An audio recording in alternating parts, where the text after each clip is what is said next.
Hello and welcome to the education tutorials. तो आज हम पढ़ने वाले हैं एंग्लो सिख वॉर। सिख के रीजन में हुई थी और किसके अगेंस्ट हुई थी? ब्रिटिश के अगेंस्ट हुई थी, इसलिए इसका नाम है Anglo Sikh Wars. Anglo Sikh Wars के बारे में जो है पढ़ाने से पहले एक ब्रिटिश का कॉन्सेप्ट डिस्कस कर लेते हैं कि ब्रिटिश किस तरीके से इंडिया की जगह को, टेरिटरीज को, प्रोविंसेस को अपने अंडर लेते हैं।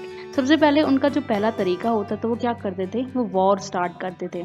वॉर स्टार्ट करने के बाद वो क्या करते थे? जब वॉर स्टार्ट हो जाया करती थी, अपने एनिमी को वीक बनाया करते थे। लड़ते रहते, दिन गुजर जाते थे, उसकी वीकनेस को जानने में टाइम लगाते थे। वीकनेस जानने के बाद अच्छी तरीके से जब लगता था कि हारने वाले हैं, तभी हाथ जोड़कर चले जाते थे कि भाई साहब हमें माफ़ कर दो, ट्रिटी साइन कर लेते हैं, संधि कर लेते हैं। अब इंडियंस तो थे ही बहुत ही नरम दिल, ठीक है, इसी चीज़ का फ़ायदा उठाया और हार गए। ठीक है, तो अब ट्रीटी साइन कर ली। ट्रीटी साइन करने के बाद कोई ना कोई मौका ढूंढा और मौका मिलते ही दोबारा उस पर अटैक कर दिया। वीकनेस पता है, स्ट्रेंथ पता है, तो अच्छी तरीके से तैयार होकर आए हुए होते थे, अच्छी तरीके से तैयार हुए होते हैं। वीकनेस स्ट्रेंथ पता है तो जीतने के जो चांसेस हैं वो काफ़ी ज़्यादा बढ़ जाते थे। जीत जाने के बाद रूल ब्रेक करते थे। जो भी ट्रीटी उन्होंने की थी वो तो सबसे पहले ब्रेक करेंगे, और ब्रेक करने के बाद जीत गए हैं तो जगह को कैप्चर कर लिया करते थे।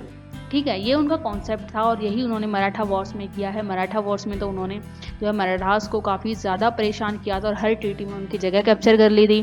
ठीक है, उससे पहले हुई थी मैसूर वॉर। मैसूर वॉर्स में भी आपने देखा था कि वो अपनी लड़ाई करने से बाज नहीं आए थे और ट्रीटी साइन करके मना लिया करते, लेकिन बाद में उसे तोड़कर उनकी जगह कैप्चर कर लिया करते थे। आगे भी इस जो ये कॉन्सेप्ट है, ये इसको जो है आप अच्छी तरीके से जो है अपने दिमाग में रख लीजिए, क्योंकि आगे भी इसी कॉन्सेप्ट पर ब्रिटिश काम करने वाली है। अब बात करते हैं एंग्लो सिख वॉर्स की। तो एंग्लो सिख वॉर्स के अंडर आते आते सबसे पहले इसका कुछ बेसिक बैकग्राउंड हम जो है निचोड़ने वाले हैं, जैसे कि हमने मराठास वॉर में किया, जैसे कि हमने मैसूर वॉर में किया। सबसे पहले जो है बैकग्राउंड देखते हैं कि क्या वजह रही थी कि ब्रिटिश को मौका मिल जाता है जो है अटैक करने का, और सिख के ऊपर अटैक करने का ब्रिटिश को क्या मौका मिलता है, ये हम बात करने वाले हैं। हालांकि जो ब्रिटिश थे वो सिखों से काफ़ी ज़्यादा डरा करते थे, इसलिए वो क्या करते हैं, पहले हम स्टार्टिंग से स्टार्ट करते हैं कि वो क्या करते हैं, वो मैं आपको बाद में बताऊंगी। तो बात करते हैं पंजाब एम्पायर की, सिख एम्पायर की, जहाँ पर 12 मैसाल यानी कि प्रोविंसेस थे जिसको कंट्रोल किया करते हमारे महाराजी रंजीत सिंह। महाराजा रंजीत सिंह काफ़ी ज़्यादा जो है स्ट्रॉन्ग पर्सन रहे हैं इतिहास के, और काफ़ी स्ट्रांगली उन्होंने अपने टाइम में अपने प्रोविंसेस को जो है कंट्रोल किया है। जब तक वो इस दुनिया में आए और जब तक वो इस दुनिया में गए, तब तक किसी भी इंसान की, किसी भी एम्परर की, किसी भी एनिमी की हिम्मत नहीं होती थी कि वो उन्हें हरा सके या उनके एम्पायर में जो है गड़बड़ कर सके। पंजाब उस टाइम पे जो है काफ़ी अच्छा ग्रो करता है जब तक रणजीत सिंह थे। रणजीत सिंह का जन्म हुआ था 1780 में 13 नवंबर को, और 13 साल की उम्र में उन्हें किसी वजह से चिकन पॉक्स हो जाता है और वो जो है अपनी लेफ्ट आई उसमें खो देते हैं। एट द एज ऑफ 12 उनके फादर की डेथ हो जाती है, और जब वो 13 साल के थे तभी एक वो युद्ध लड़ने चले जाते हैं जिसमें वो हसमत खान को जो है हरा देते हैं। और जब वो 19 साल के होते हैं तो वो लाहौर को कैप्चर कर लेते हैं 1799 में, और उसे अपने सिख एम्पायर की कैपिटल बना देते हैं। इस तरह की काबिलियत को देखते हुए 12 अप्रैल 1801 में उन्हें शहर पंजाब का टाइटल दिया जाता है, महाराजा ऑफ पंजाब को जो है डेडिकेट किया जाता है। अब ब्रिटिश, जैसा कि मैंने आपको बताया कि ब्रिटिश भी इनसे काफ़ी ज़्यादा डरा करते थे और हिम्मत नहीं करते थे कि वो इनसे लड़ें। ठीक है, तो यही चलते जो है वो ट्रीटी ऑफ अमृतसर जो है हमारे ब्रिटिश, हमारे एम्पायर जो होते हैं रंजीत सिंह के साथ साइन करते हैं, जिसमें ये लिखा होता है कि वो सतलुज बॉर्डर, ये बॉर्डर देख रहे हैं आप, ये बॉर्डर जो है क्रॉस नहीं करेंगे, और इस ट्रीटी में इसकी तरफ जो एक्सपेंशन होता है सिख का वो रुक जाता है। अब ये ट्रीटी काम कर गई तो जो है ब्रिटिश का मूड चलता है, दिमाग घुमाते हैं और एक चालाकी और खेल जाते हैं, और उस चालाकी में साथ देते हैं काबुल के एम्परर शाह सहूजा। ठीक है, तो इस समय जो ट्रीटी ऑफ ट्रिपल्ट साइन होती है वो होती है ब्रिटिश और काबुल के एम्परर और सिख के बीच में, जहां पर वेस्ट से उनका एक्सपेंशन रोक दिया जाता है कि सिख अब वेस्ट से तो पहले ही बंद हो गया था, है ना, अब वो जो है ईस्ट और वेस्ट दोनों ही तरफ से बांध दिए जाते हैं।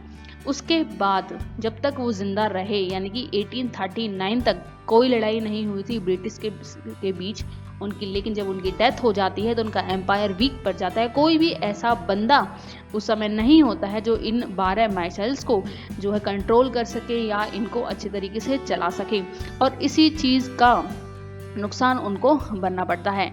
और उनके मरते ही फर्स्ट एंग्लो सिख वॉर यहाँ पर शुरू हो जाती है। 1845 और 46 तक ये चलती है। और यह वजह क्या रीज़न रहा था, अब वो वीक पड़ चुका है ये तो सबको पता था, लेकिन एक एग्जैक्ट वजह क्या रही थी, वो वजह ये रही थी कि जब रणजीत सिंह की डेथ हो गई थी 1839 में, उस समय उनका जो बेटा था वो 6 ईयर ओल्ड था, यानी कि ज़्यादा बड़ा नहीं था, एम्पायर संभाल नहीं सकता था। तो उनकी जो वाइफ थी महारानी जिंद कौर, काफ़ी ज़्यादा स्ट्रॉन्ग लेडी थी, वो इस चीज़ को काफ़ी फील करने लग गई थी कि हमें दोनों तरफ से हमारा एक्सपेंशन रोक दिया गया है, हमें ब्रिटिश को हराना चाहिए, हमें उनकी लड़ाई करनी चाहिए। तो वो क्या करती है, अपनी आर्मी को स्ट्रॉन्ग करने लग जाती हैं। और कहा जाता है सूत्रों के मुताबिक 1.5 करोड़ से ज़्यादा उनकी आर्मी में इन्फेंट्री थी और काफ़ी स्ट्रॉन्ग आर्मी उन्होंने बना ली थी। स्ट्रॉन्ग आर्मी बनाने के बाद वो डिसाइड करती हैं कि वो ब्रिटिश के साथ की गई ट्रीटी को तोड़ देंगी और इसी के ज़रिए वो सतलुज बॉर्डर को तोड़ देती हैं। तो इस बार जो है अब यहाँ पर लड़ाई, जैसे कि ट्रीटी टूट गई तो ब्रिटिश को जो है लड़ने का मौका मिल जाएगा। अब जैसा कि उन्हें पता है कि सिख भी वीक पड़ चुके हैं तो वो भी अपने जो है बढ़िया टॉर में आ जाते हैं। ब्रिटिश की तरफ से हार्डिंग गवर्नर जो है अपनी टीम को लीड कर रहे होते हैं। यहाँ से दलीप सिंह 6 ईयर का जो बच्चा होता है, इसको ये रहे ना रहे कोई मतलब नहीं है, लेकिन मेन जो है लीडर तो यहाँ पे है नहीं, तो बस आर्मी ही यहाँ पर युद्ध लड़ रही होती है और महारानी जिंद कौर सबको लीड कर रही होती हैं। यहाँ पर 5 लड़ाइयाँ होती हैं जिसमें से सिर्फ 2 सिख जीतते हैं और 3 ब्रिटिश जीत जाते हैं। और एंड में जाकर जब लड़ाइयों ख़त्म हो जाती हैं तो ट्रीटी ऑफ लाहौर और ट्रीटी ऑफ भैरोवल साइन होती है। जैसा कि ब्रिटिश का स्टाइल था कि जब भी युद्ध होते हैं लास्ट में जब चीज़ें ख़त्म होने पर आती हैं वो ट्रीटी साइन कर लिया करते थे, ना जीत ना हार। तो treaty of Lahore, treaty of Bhairowal में वो क्या लिखते हैं वो मैं आपको जो है इत्मीनान से बता देती हूँ। तो ट्रीटी में वो जो है जम्मू कश्मीर सिख से ले लेते हैं, हज़ारा और इसी के साथ जलंधर के पास की कई सारी टेरिटरीज वो अपने अंडर लेते हैं और साथ में ही 1.5 करोड़ का फाइन लगाते हैं। और दूसरा जो यहाँ पर जिंद कौर जी अपनी आर्मी को बढ़ाई जा रही थी, अपने आर्मी में लोगों की एंट्री किए जा रही थी, उस चीज़ पर ब्रिटिश फाउंडेशन लगा देती है और इन शॉर्ट बोले तो स्टॉप कर देती है बिल्कुल, और एक जो है नंबर डिसाइड कर देती है कि इस नंबर के आगे आपकी आर्मी नहीं होगी। इसी के साथ एक रेजिडेंट अब जो है सिख के कोर्ट में हेनरी लॉरेंस जो है अपॉइंट कर दिया जाता है ब्रिटिश के द्वारा, ताकि सिख एम्पायर में क्या हो रहा है इस बात की खबर वो ले सके। इसी के साथ यहाँ पर जो है पूरा सिख एम्पायर ख़त्म होने की कगार पर आ जाता है। अब कोई भी ऐसा स्ट्रॉन्ग एम्परर नहीं है, कोई भी ऐसा स्ट्रॉन्ग कॉम्पिटिटर नहीं है जो ब्रिटिश के सामने जा सके, लेकिन फिर भी सेकेंड एंग्लो सिख वॉर होती है और उसकी वजह एक नहीं होती है, कई सारी होती है। सबसे पहली वजह डिससेटिस्फेक्शन कि हमारी इतनी सारी टेरिटरीज अपने अंडर ले ली है और हमारी पावर्स को इतना ज़्यादा ख़त्म कर दिया है। दूसरा रीज़न था काउ इशू, 1846 में ये रेज हुआ था। इसका रीज़न क्या था? काउ इशू का एक स्टोरी है, इसके पीछे क्या स्टोरी है वो मैं आपको बता देती हूँ। स्टोरी ये है कि अंग्रेज़ जो है एक गांव से निकल तक सिख के एम्पायर में जा रहे होते हैं, तभी बीच में बहुत सारी गायें आ जाती हैं। अब सिख के जो सिपाही होते हैं उनको हटाने के लिए जो है एक काऊ को गोली चला देते हैं, उसमें काऊ की डेथ हो जाती है। अब ये देखते हुए एक ब्राह्मण समाज का व्यक्ति होता है जो काऊ को पूछता है, उस काऊ के साथ उसका काफ़ी ज़्यादा लगाव होता है, तो ये देखकर वो जो है ब्रिटिश पर हमला कर देता है। ब्रिटिश तो उस समय आपको पता था ये सोचते थे कि यहाँ पर कुछ है ही नहीं, सिर्फ हम ही हम हैं, तो वो उस ब्राह्मण व्यक्ति पर जो है गोली चला देते हैं। ये सब देखते हुए लोगों में काफ़ी ज़्यादा आक्रोश फैल जाता है कि हमारे जो है धर्म पर आप वार कर रहे हैं, ये चीज़ हम नहीं सहेंगे। तो रिलीजन काफ़ी एक बड़ा इम्पैक्ट डालता था उस समय, कोई भी रीज़न के खिलाफ नहीं सुन सकता था ब्रिटिश की गलती किया करते थे। दूसरा, डलहौजी भी अब पंजाब को पूरी तरीके से अपने अंडर चाहता था। तो ये सारी वजह थी जो है सेकेंड एंग्लो सिख वॉर की। लेकिन वजह से तो आपको पता है कि वजह तो कुछ भी हो सकती है लड़ने की, लेकिन बात आती है जीतने पर, और सिख यहाँ पर बुरी तरह हार जाते हैं। 4 बार होती है battle of Ramnagar, battle of Chhindwara, Multan और गुजरात। ये 4 बार होती हैं और चारों की चारों सिख हार जाते हैं। और हारने का मतलब तो आपको पता था उस समय कि ब्रिटिश की गुलामी। तो 29 मार्च 1849 को डलहौजी डिक्लेयर कर देता है कि पंजाब अब ब्रिटिश टेरिटरी है। इसी के साथ एंग्लो सिख वॉर ख़त्म हो जाती है। और ये कोई ज़्यादा बड़ा टॉपिक नहीं था, लेकिन अगर आपको स्टोरी समझ आ गई हो तो और कॉन्सेप्ट अगर आपका क्लियर हो गया है तो इससे क्वेश्चन कोई भी आए आपसे ईजिली जो है अटैम्प्ट कर लेंगे। Thanks for watching. और अगर आप चैनल पर नए हैं तो प्लीज़ चैनल को सब्सक्राइब करके ही जाएं।